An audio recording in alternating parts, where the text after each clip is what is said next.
Against the Storm.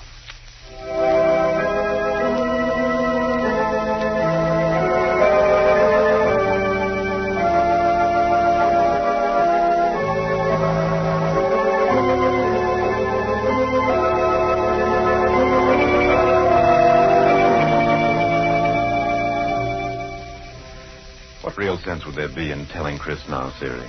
It could only hurt her, and what good would that accomplish?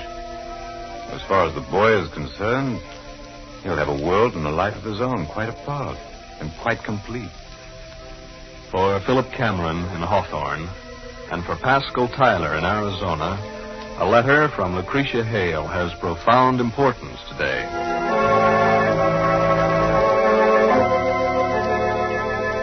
Today we bring you another chapter of Against the Storm, written by Sandra Michael and presented by the makers of Ivory Soap.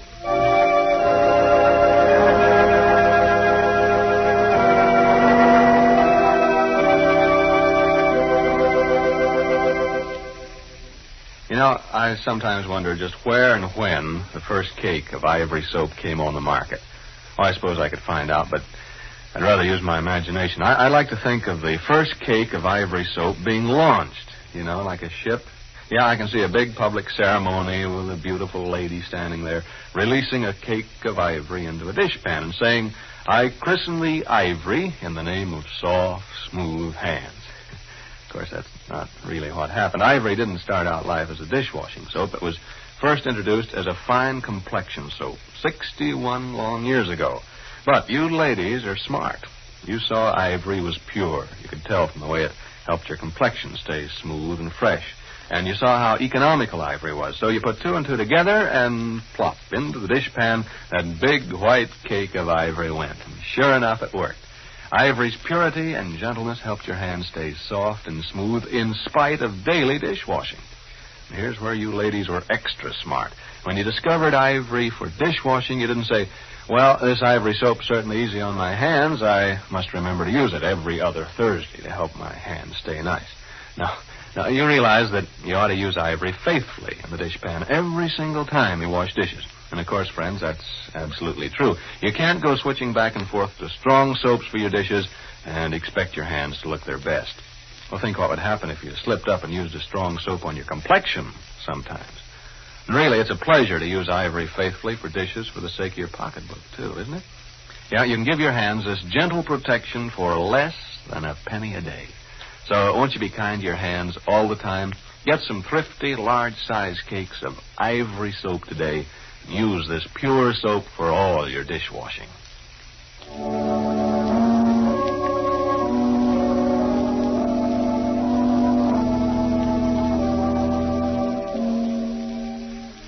Out in Arizona, Pascal Tyler doesn't very often make trips to town from his ranch. Once in a while he goes in to make a call at the bank and the barber shop and to chat with some of his old friends in town.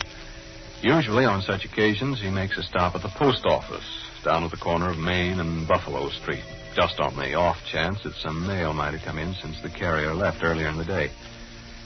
It's a bright, hot day in the dusty little Arizona town. Pascal has just come out of the post office, a letter in his hand.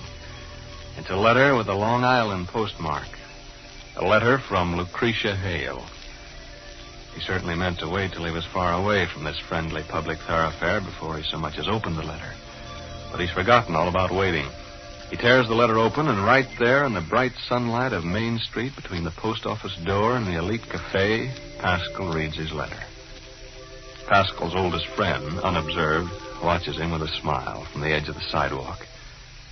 For several minutes after the letter has been refolded and put away, Pascal stares into the street, seeing nothing. Well, Pascal, when do you figure on lighting back to Earth again? Why, Doc. Hello there, Doc. I didn't see you. No, I'll say you didn't. I've been waiting for you to come down out of the clouds for 5 minutes, more or less. What are you talking about, Doc? Oh, nothing. Fine day, isn't it? Oh, yeah, beautiful day. What brings you to town? You don't look as if you need a haircut. Oh, I just had one. Yep. Yeah, I saw you sitting at the tonsorial a while ago. Oh, did you for a fact? Now? Uh-huh. Well, what news from the pretty widow? Widow? What widow? Now, how many pretty widows have you been corresponding with, Pack? Who would I mean if not Mrs. Hale from New York? Oh, Miss Hale. Oh, but she's not a widow, Doctor. Oh, she isn't. Well, whatever. How is she, anyway? I've been meaning to ask if for no other reason than out of professional interest. You know, well, I'd like to know if New York doctors had any criticism to offer about the way that I took care of that fracture. Yeah, I'll bet you're worried. You know her ankle was practically good as new by the time she left here. Now, Pack, you crazy young galoot, what I want to know is what's she doing back east there? And why'd you ever let her get away? I've been meaning to ask you that question for some time. Now, seeing you with a letter from the lady, I just mean to find out. Now, how do you know that was a letter from Lucretia, Doc? Well, unless you're going just plain loco on general principles, it must be. Otherwise, why would you be standing here on Main Street at high noon staring right at a man for 2 or 3 minutes without even seeing him? That's love, Pack, my boy, just as plain as the courthouse clock. And, of course, haven't seen the lady, I can't really blame you. Except for letting her get away. Well, Doc, I'm well, thank you. But you've been sick at heart for weeks, ever since that young woman left here. Yes, I've noticed it. But I just thought that I'd wait and see if you wouldn't wake up and dash out to New York after the lady. Where's your spunk, Pascal? Why, if your dad was alive, he'd tell you to speak up and ask for what you want in this world. You can't get worse than no for an answer. Oh, it's funny you're giving me all this advice today, Doc. Well, now, look here, Pack. Now, don't mind me. It's just an old habit, speaking my mind to you. Well, I hope you always will. No, the reason I say it's funny is because last night I was thinking maybe I was a plain fool for not taking the next train to New York. Well, good for you. At least I'd rather know now once and for all than go around waiting till fall. You see, she'd promised to tell me before whether it was yes or no. Oh, well, that's a different matter then. I got a letter from her just now. Uh-huh. Yeah, so I noticed.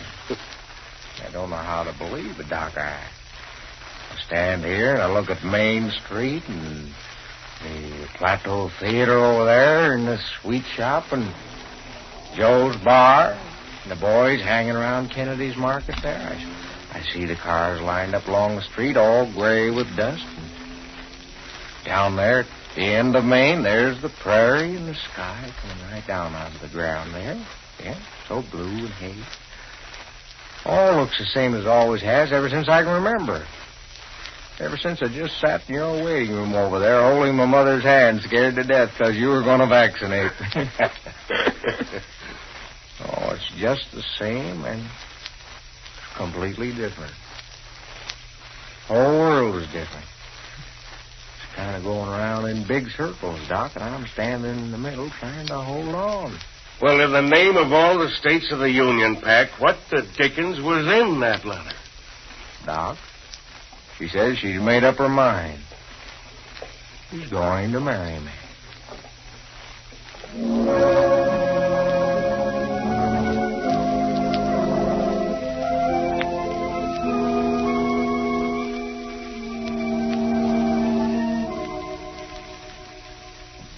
In Hawthorne, 2 days have passed since Philip Cameron had lunch with his young sister-in-law, Siri, and since he received a letter from Lucretia Hale.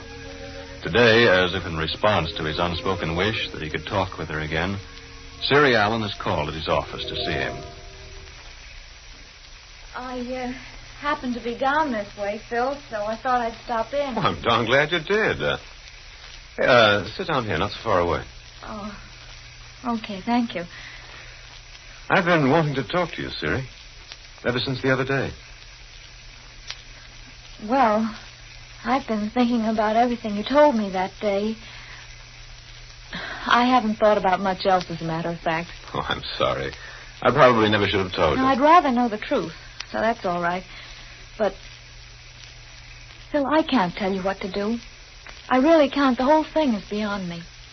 Yes, that's what I wanted to see you for, Siri. I think it's all been settled for me. Oh? Yeah, I've had a letter from Lucretia. She is going to marry the gentleman out in Arizona. Next fall. They live out there. Peter Olden will have a normal home, as the phrase goes. Well. But is that news, Phillip? I thought you told me she was going to marry somebody. Well, I said she might. But now it's definite. And, that seems to close the story. There isn't any reason why Christie's life should be affected now. You mean you're not going to tell her? Well, what real sense would there be in telling Chris? It could only hurt her. And now the boy will have a world and a life of his own, quite apart. The only thing I don't understand is what difference it would have made to you or to Christie if Miss Hale weren't going to be married this fall.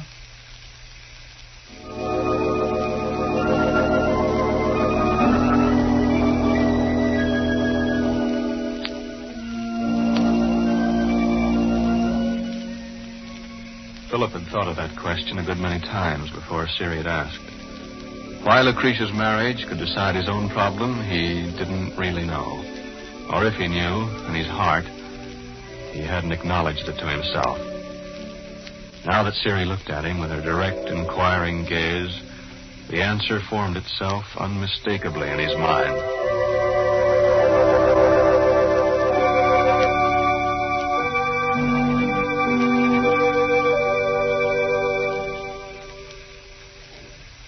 You know, ivory soap is sort of like the brook, with apologies to Mr. Tennyson. Soaps may come and soap may go, but ivory goes on forever. At least it seems that way when you think of all the years that ivory's been a favorite in homes throughout the country, doesn't it? Yeah, lots of ladies who were raised on ivory soap are now seeing their grandchildren bathed with this pure, gentle soap. Now, it's because ivory's so pure that it can help your hands stay soft and smooth in spite of dishwashing. That's why I hope you're using ivory faithfully. Don't go switching back and forth to strong soap for your dishes. Well, think what would happen if you slipped up and used a strong soap on baby skin sometimes. So don't let your stock of large-size ivory soap run low. Check your supply today and be sure you're being kind to your hands by using ivory soap for all your dishwashing.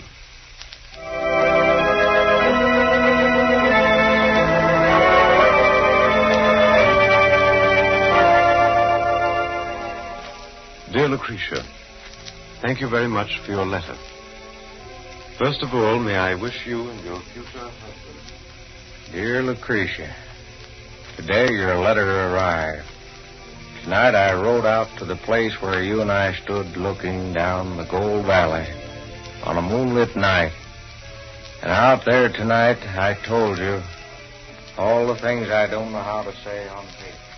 An answer to Lucretia's letters from the man she loves and from the man she's going to marry. Tomorrow in Against the Storm.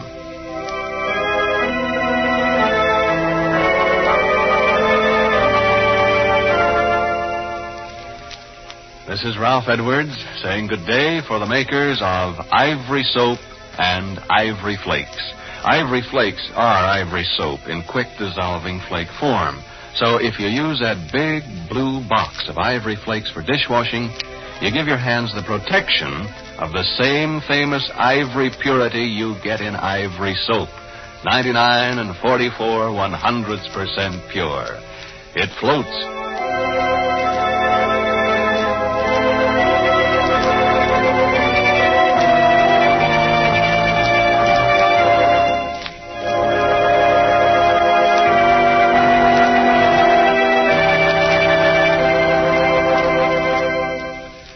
Drama, philosophy, deep thinking, and strong action. These are the ingredients of The Guiding Light, that splendid radio drama which I'm sure will appeal to all of you equally with Against the Storm, which you've just heard. Stay tuned in for The Guiding Light. This is the National Broadcasting Company.